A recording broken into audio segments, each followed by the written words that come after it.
नमस्ते श्रोतागण। कहानी चैनल में आपका स्वागत है। आइए सुनते हैं मालती जोशी जी की कहानी गणित। घर लौटते हुए उसके पैर मन मन भर के हो रहे थे और सुबह घर से चलते हुए इन्हीं पैरों को जैसे पंख लग गए थे। मन तो पैरों से भी 100 कदम आगे उड़ा चला जा रहा था। मुलाकात तो शाम की तय हुई थी, पर मन कल्पना के सतरंगी हिंडोले पर बैठकर सुबह से ही वहां पहुंच गया था। सवेरे पड़ोस में उसका फोन आया था। सीमा ने सोचा किसी कुलीग का होगा, छुट्टी की एप्लीकेशन भिजवानी होगी। पर जैसे ही उस ओर से आवाज आई, हेलो, मैं प्रदीप शर्मा बोल रहा हूँ, तो क्षण भर को वह अवाक रह गई। आपने पहचान तो लिया ना? उस ओर से प्रश्न आया। तब तक वह काफी संभल चुकी थी। पहचानेगी कैसे नहीं, कल ही तो इन लोगों की ओर से हाँ आई है। उसने जवाब तो दे दिया, पर हृदय इतनी जोर से धड़क रहा था कि उसे अपनी ही बात साफ सुनाई नहीं दी। पूरे वार्तालाप के बाद उसे इतना ही याद रहा। तो फिर तय रहा ना, शाम को 6 बजे मैं अपेक्स बैंक के बस स्टॉप पर खड़ा रहूंगा। पड़ोस की आंटी वैसे भी फोन से कान लगाए रखती है। फिर सीमा के चेहरे का रंग देखते ही समझ गई कि फोन कहाँ से होगा। जैसे ही वह थैंक यू आंटी कहकर चलने को हुई, तो बोली, अब खाली थैंक्स से काम नहीं चलेगा सीमा, अब तो टैक्स लगेगा, टैक्स। अब तो रोज ही फोन आया करेंगे, मैं बच्चों को मुफ्त में थोड़े ही दौड़ाऊंगी। घर से चलते हुए कुछ अतिरिक्त साज सज्जा करने का मन था, पर संकोच हो आया। वह तो अम्मा से शाम को देर से आने की बात भी ना कर सकी। बस चलते हुए उसने सिर्फ अनिल को ही बताया था। दफ्तर में उसने किसी से कुछ नहीं कहा, पर उसके चेहरे की रौनक ही उसकी चुगली कर रही थी। सभी लोग उसे छेड़ने लगे। औरों से तो वह साफ बच गई, पर मिसेस बत्रा से अपना राज छुपा नहीं पाई। उन्हें बताना ही पड़ा कि कल एक जगह से हाँ आ गई है और आज शाम उनके साथ घूमने जाने का प्रोग्राम है। और फिर भी तू रोज की तरह सिलबिल सी चली आई है। मिसेस बत्रा ने सिर पीट लिया। वह ठीक ही कह रही थी। अपने ऊपर ध्यान देने की सीमा को ना कभी शौक ही रहा, ना उतनी सुविधा मिली। उसका तो जन्म ही जैसे खटने के लिए हुआ था। कितने बसंत आए और चले गए, कितने सावन बरस कर रीत गए, पर उसके मन में कोई कोपल नहीं फूटी। उसका अंतस कभी भीग नहीं पाया। बस काम, काम और काम। पिछले साल अजय की नौकरी लगी, उसके लिए रिश्ते आने लगे। तब जाकर घर वालों को होश आया कि घर में ब्याहने योग्य कन्या भी मौजूद है। उन्हें तो शायद अब भी होश ना आता, पर अजय ही जिद पकड़ गया कि पहले जिज्जी की शादी होगी, उसके बाद वह अपने बारे में सोचेगा। उसके बाद सीमा के लिए वर की खोज शुरू हुई, पर 29 साल की लड़की के लिए दूल्हा ढूंढना कोई आसान काम नहीं है, खासकर तब जबकि उसके चेहरे की सारी रौनक काम ने सोख ली हो। वह असमय बुढ़ाने लगी हो। लोग देखने आते, चाय नाश्ता गटकते, उटपटांग सवाल पूछते और बाद में टका सा जवाब भेज देते। शादी के नाम से जीवन में थोड़ा स्वाद आ गया था। लगातार अस्वीकार झेलते झेलते वह भी जैसे चूकने लगा था। फिर शुभ चिंतकों ने दुहाजू लड़कों की लिस्ट थमाना शुरू कर दी। मजबूरियों से समझौता करने की कगार पर ही थी वह कि अनायास यह रिश्ता हाथ आ गया। अपनी खुशी तो वह जाहिर नहीं कर सकती थी, पर अम्मा ने कोई कसर नहीं छोड़ी। अड़ोस पड़ोस में जाकर सबको यह खुशखबरी दे आई। फिर अपने बरामदे में बैठकर सबको सुनाती रही कि लोगों ने तो जैसे मेरी बेटी को बुढ़िया ही बना दिया था।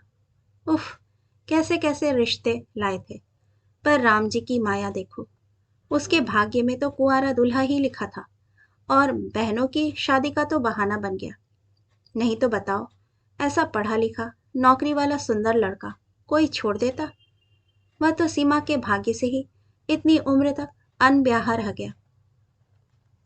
मिसेस बत्रा सीमा का सारा इतिहास जानती थी, इसीलिए वे सिर्फ भुनभुनाकर ही नहीं रह गई। उन्होंने सेक्शन ऑफिसर को दोनों की हाफ डे की एप्लीकेशन थमाई और उसे लेकर अपने घर चली आईं। घर आकर उन्होंने सीमा के चेहरे पर एक हल्का सा पफ लगाया, बालों को शैम्पू करके एक अच्छी सी हेयर स्टाइल बना दी, अपनी एक प्योर सिल्क की साड़ी और हैदराबादी मोतियों का सेट पहनने के लिए दिया। चलते हुए उसके पर्स और चप्पल तक का मुआयना किया। इसके बाद ही आदेश दिया, गेट सेट एंड गो। कितनी उमंग और अरमान लेकर वह मिसेस बत्रा के घर से निकली थी। सोचा था किसी एयर कंडीशन्ड हॉल में कोई अंग्रेजी मूवी देखेंगे या किसी पॉश होटल में बैठकर कॉफी और कटलेट खाएंगे, पर वह भला आदमी उसे मयूर पार्क ले गया। बोला, बहुत सी बातें करनी है, भीड़ भाड़ में हो नहीं पाएंगी। पार्क की मखमली घास पर बैठते हुए आधा उत्साह तो वैसे ही खत्म हो गया था। फिर प्रदीप शर्मा की कहानी शुरू हुई।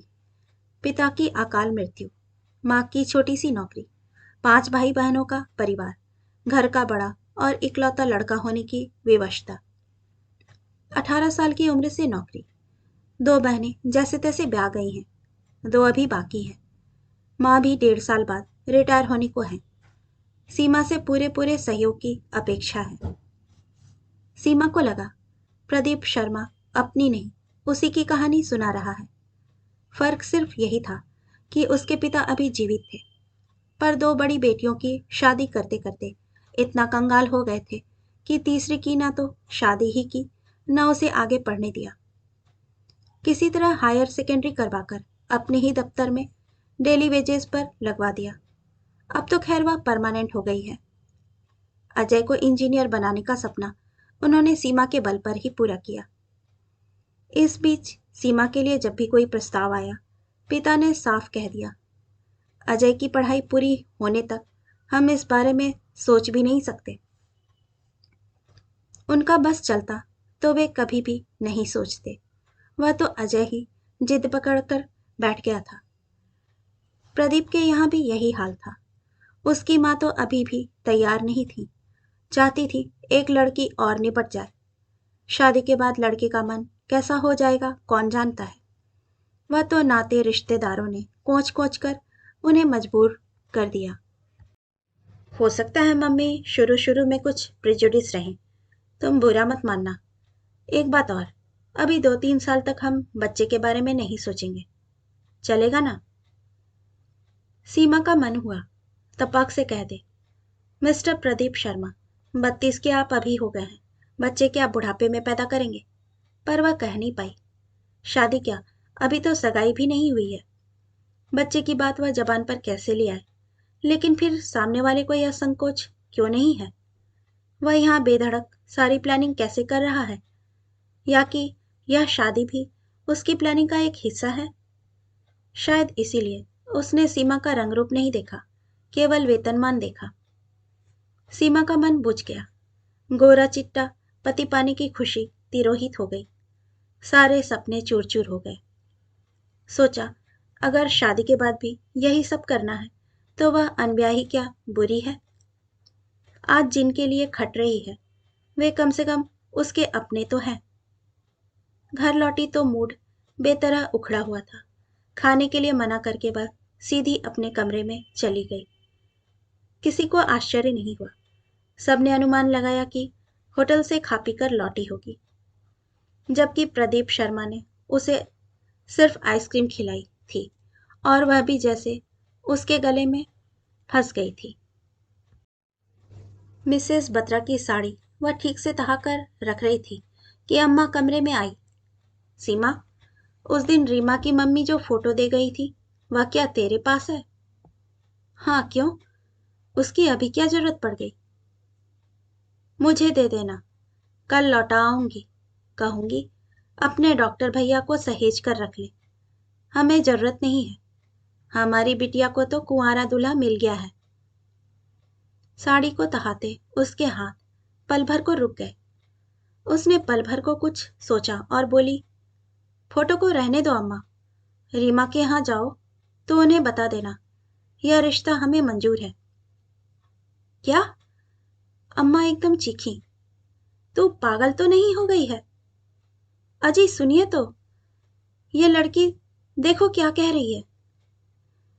बाबूजी तब तक खुद ही उसके कमरे में आ गए थे। बोले, ये तुझे एकाएक क्या हो गया है पगली? इतना अच्छा लड़का मिल रहा है और तू उस दुहाजू के पीछे पड़ी है। बाबूजी, वह डॉक्टर है। तो क्या हुआ? 2 बच्चों का बाप भी तो है। 2 बच्चों की मां बनने लायक उम्र तो मेरी भी हो चली है। उसने ऑपरेशन भी करवा लिया है। अम्मा फुसफुसाई। यह तो और भी अच्छा है। बुढ़ापे में बच्चे पैदा करने का खतरा नहीं रहेगा। नहीं बाबूजी, मैंने हिसाब लगाकर देख लिया है। मेरे लिए इसी शादी में फायदा है। ये हिसाब किताब की बात नहीं है बेटी, जिंदगी भर का सवाल है। तो इसे मुझे अपने ढंग से हल करने दीजिए ना। अब तक तो मेरी जिंदगी का गणित दूसरे ही लगाते रहे हैं। कल तक आप अपने लाभ और हानि का समीकरण बिठा रहे थे। आज वे प्रदीप शर्मा, जिन्हें कल तक हम जानते भी नहीं थे, अपना हिसाब फिट कर रहे हैं। आखिर मुझे भी तो मौका मिलना चाहिए। ये मेरी जिंदगी है और मैंने खूब सोचकर देख लिया है कि अगर ये डॉक्टर साहब 2 बच्चों की परवरिश के बदले में मुझे जिंदगी भर का सुकून और आराम देते हैं तो सौदा पूरा नहीं है। अम्मा बाबूजी एक दूसरे से नजरें चुराते हुए निरुत्तर हो गए थे। कहानी सुनने के लिए आपका धन्यवाद।